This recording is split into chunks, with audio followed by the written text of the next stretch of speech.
Assalamu alaikum. Hello, dear friends.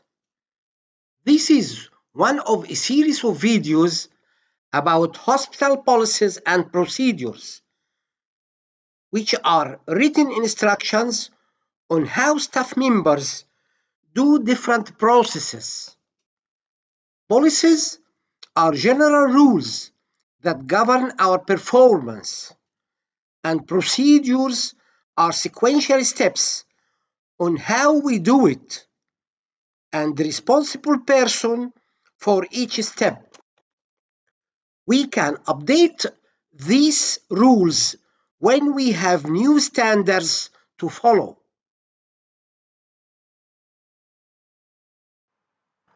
In this video, we will talk about the policy of care of the comatose patient. For more videos, please visit my Facebook page, Healthcare Quality, and my YouTube channel, Dr. Hassan Kamel. If you like it, please support me with likes and follow.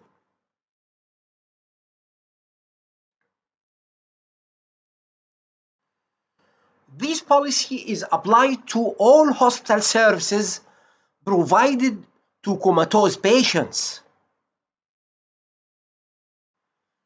Purposes of this policy are: 1. To establish procedural guidelines for the care of unconscious patients. 2. To ensure high quality of patient care to all comatose patients. 3. To enable the nurses and healthcare staff to function in a consistent and standardized manner for all comatose patients. Definitions: 1. Most responsible physician is the treating doctor, usually consultant. 2. Coma.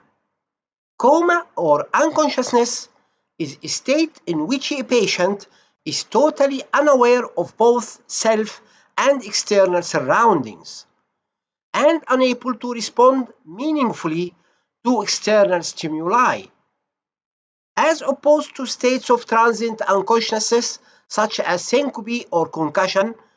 Coma must last more than 1 hour. It results from gross impairment of both cerebral hemispheres and or the ascending reticular activating system. There are many causes of coma, and these may be classified as either focal or diffuse brain dysfunction. The most common used complex scale is the Glasgow Coma Score. This looks at eye activity, verbal and motor responses, and assigns points for each to give a composite score. 3 being deeply unconscious, and 15 being fully conscious. Unconscious patient is at a high risk of asphyxia due to fall of tongue and obstructing airway, leading to death and or aspiration pneumonia. Often, if the cause of coma are not treated or cannot be treated, then it may progress to the point of irreversible brain damage and then brain death. 3. Consciousness. Consciousness is defined as a general awareness of oneself and the surrounding environment. It's a dynamic state and is therefore subject to change. There are 3 properties of consciousness which can be individually affected by the disease process. A. Arousal or wakefulness, that's to say, eyes open to command. B. Alertness and awareness, that's to say, orientation and communication. C. Appropriate voluntary motor activity, that's to say, obeying commands. Policy statement. Number 1. The care of comatose patients is delivered preferably in an intensive care unit, but in some circumstances, in the words too. 2. While the primary aim in the acute critical condition remains to stabilize the patient and provide hemodynamic and airway support, simultaneously, the prolonged care needs of comatose patients must be identified early and discussed with the family. However, some comatose patients may improve completely from the underlying condition, while the others will not resolve completely. 3. The needs for protection of airway and life support of comatose patients are detected early to prevent the complications. 4. The circulation in the unconscious patient often requires support, and so early good intravenous access is required while measuring the pulse and blood pressure and appropriate treatment. Equipment.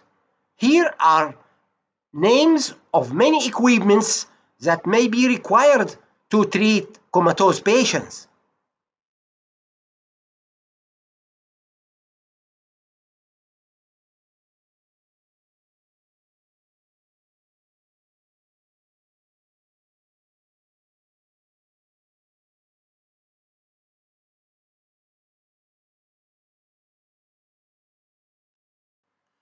Procedures. Number 1. Assessment of the comatose patient. A. Clinical assessment. The most responsible physician and the multidisciplinary team assess the comatose patient, make diagnosis, and identify the needs of the comatose patient to include history, including medication history from the relatives, physical examination and assessment of conscious level by Glasgow Coma Scale, provisional diagnosis, special needs assessment, psychological screening, pain assessment, need for additional specialized assessment. B. Simultaneously, the assigned nurse also identifies the comatose patient needs and assess for risk of fall. C. Assessment of the nutritional status of the comatose patient initially at admission and regularly when needed. Number 2. Admission criteria of comatose patient to ICU. As the comatose patients are more dependent for their care on healthcare professionals, so they are given special attention and more specialized services.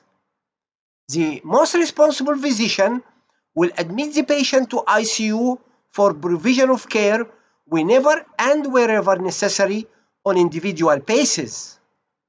A. Factors to be considered when assessing suitability for ICU admission. Diagnosis severity of illness, age, coexisting disease, physiological reserve, prognosis, availability of suitable treatment, response to treatment to date, recent cardiopulmonary arrest and anticipated quality of life. B. Diagnosis models for ICU admission. Cardiac system, acute myocardial infarction with complications, cardiogenic shock, complex arrhythmia, acute congestive heart failure with respiratory failure, hypertensive emergencies, unstable angina with hemodynamic instability, and cardiac arrest. Pulmonary system, acute respiratory failure, pulmonary embolism, and patients needs mechanical ventilation.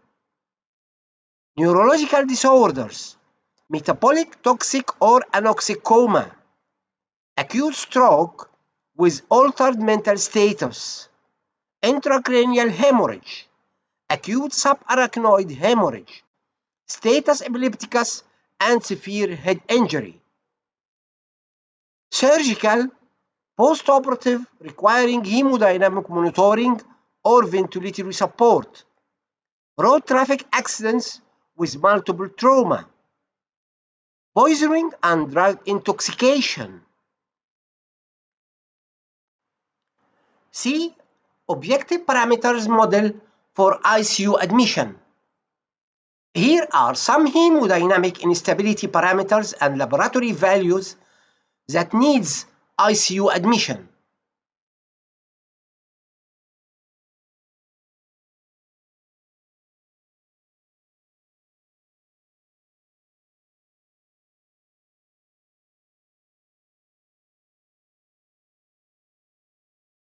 D. After admission of comatose patient to ICU or after receiving the ICU consultation for those patients in the emergency room or wards, reassessment of unconscious patients will be performed by the ICU physician on duty immediately and completed within time frame of 4 hours. Number 3, comatose patients admitted in the ward will be admitted to observation room near to nursing station because they need special attention and are at high risk for decompensation.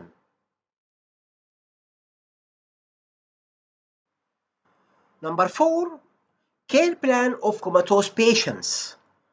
For comatose patients who are treated in the ICU physician in charge develops and implements the plan of care in ICU, while the most responsible physician provides suggestions for the ICU doctor.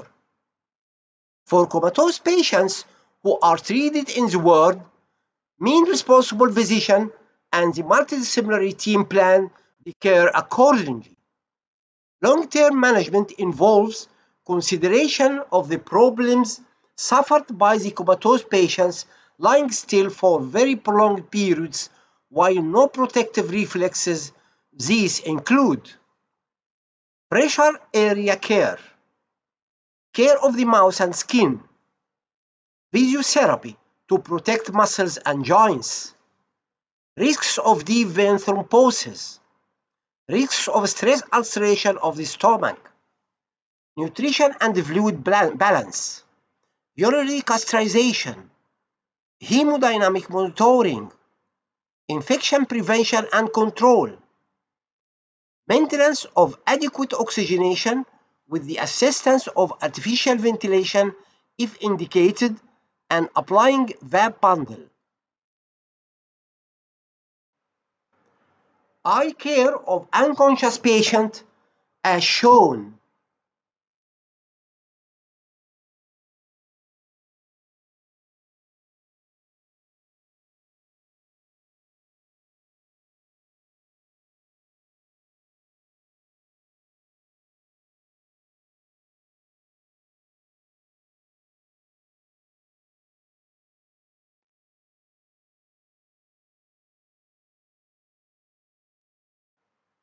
Communication with the unconscious patient. Assume patient hears everything. Create familiar environment. Include patient family in conversations.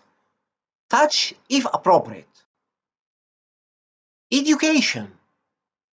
Considering the difficult times for the family, the caregiving team will educate the family and provide with psychological support and document in the patient medical record. This helps the family to understand the complex situation and take difficult decisions. Outcomes and the prognosis is explained. Outcomes after coma include death, persistent vegetation state, various degrees of functional impairment, and complete neurological recovery. Nursing care plan of comatose patient. Ensure clear, patent airway to lessen the risk of aspiration. Ensure adequate respiration. Monitor vital signs regularly and whenever necessary. Assess level of consciousness to assess motor and sensory functions by neurological observation. Never leave the patient unattended. Put upside rails to provide patient with safety. document the procedures, monitor the findings in medical record, and report any unusual findings in the patient's condition to the physician on duty immediately. Number 5, all comatose patients carry a high risk for injury, fall, and abuse. To protect them from harm, the following procedures are applied. An attendant at all times, preferably a nurse, but can be a family member or caregiver in ward. Side rails of the beds and/or safety belts in place. Airway management equipment at hand. Suction equipment at hand. Restraint as needed. Number 6. Based on patient's potentially reversible or irreversible condition, the main responsible physician and/or ICU physician discusses with the family and takes decisions for one of the following. A. Continue aggressive care and pursue an ethics consultation with the patient's family. B. Write a do not resuscitate order according to do not resuscitate policy. C. Withdraw life support based on substituted judgment, if permissible by the government law. Number 7. If the patient survives, the inpatient care team plan for prolonged supportive measures and procedures, which will include but not limited to the following and document on the patient's medical record. Tracheostomy, percutaneous endoscopic gastrojejunostomy, suprapubic castration, and physiotherapy. Responsibilities.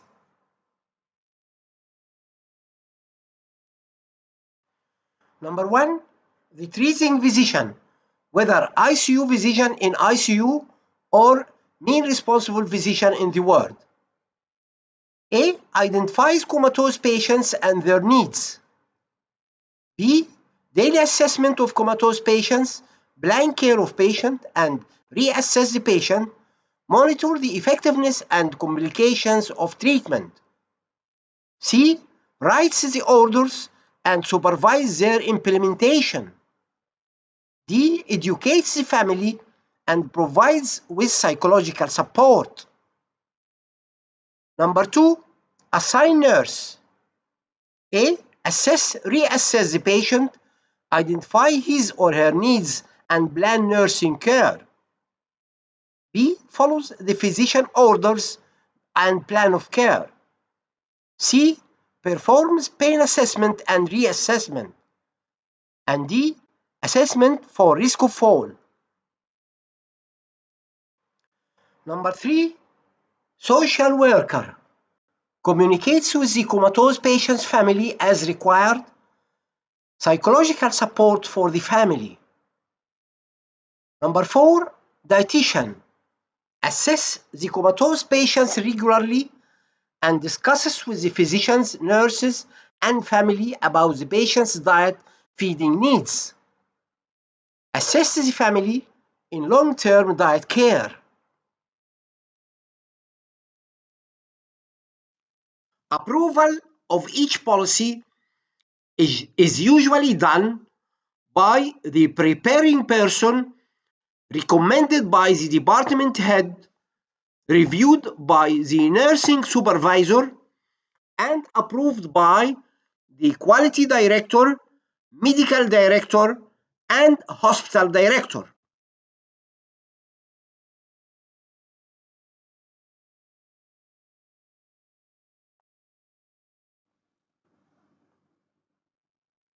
Thank you.